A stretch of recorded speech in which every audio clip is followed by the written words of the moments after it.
Эта история началась 11 лет назад, когда одна семья из Великобритании принесла в свой дом маленького пушистого котенка. Этот котенок полностью изменил жизнь их сына Киана. Когда Симба перешагнул порог своего нового дома, он тут же подбежал к 4-летнему Киану и вскарабкался мальчику на колени. Симба будто бы знал, что именно надо мальчику.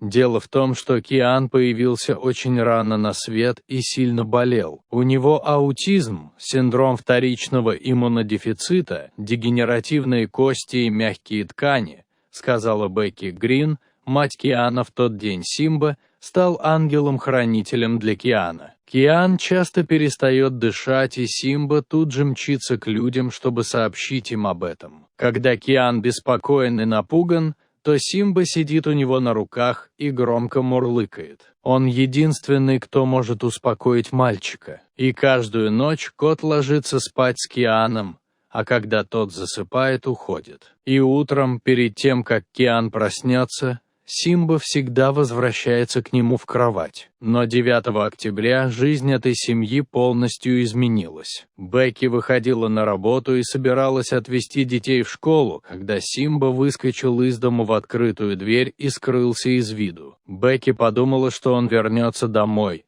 но чуть позже получила от соседа сообщение, которое ее шокировало: Симбу сбила машина. «Я мчалась домой так быстро, как только могла. Я увидела Симбу, который лежал на обочине. Его лапы были просто раздавлены. Я аккуратно подняла его и дала своей маме, которая сидела на пассажирском сиденье. Мы мчались в больницу, а Симба, несмотря на свое состояние, очень громко мурлыкал», вспоминает Бекки. Бекки заранее предупредила врачей, что везет к ним Симбу. Ветеринары были шокированы состоянием его лап. Но самое главное, его внутренние органы не пострадали. К сожалению, в этой больнице не могли помочь. Здесь нужны были особые специалисты, и Бекки отправилась в клинику Квинс в Кембридже. «Усыпите его и заведите нового кота». Такими словами встретили Симбу опытные специалисты. Они не видели целесообразности в сложнейших операциях.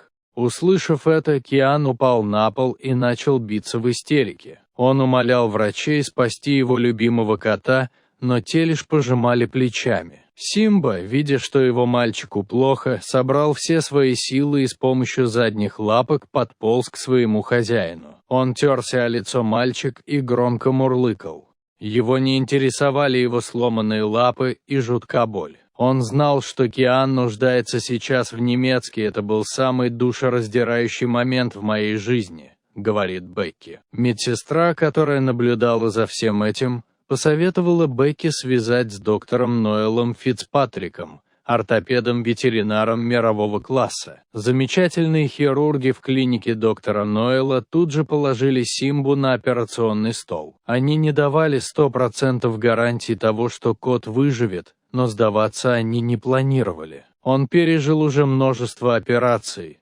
замену кожи и реконструкцию костей. Через время ему стало намного лучше. Он даже начал самостоятельно питаться. Киан просил маму навещать Симбу как можно чаще. Они старались бывать у него 4-5 раз в неделю. Клиника находится в 500 километрах от дома Бекки, и поездка туда и обратно занимала около 8 часов. «Он мой друг, и теперь он нуждается сейчас во мне. Он должен видеть нас чаще», — сказал Киан своей маме. Симба — невероятно мужественный кот. За все время пребывания в больнице он ни на кого не пытался броситься или шипеть. Он стойко перенес все болезненные процедуры. По последним фото и видео с Инстаграма Симбы, кот уже дома со своим любящим хозяином и полностью пошел на поправку.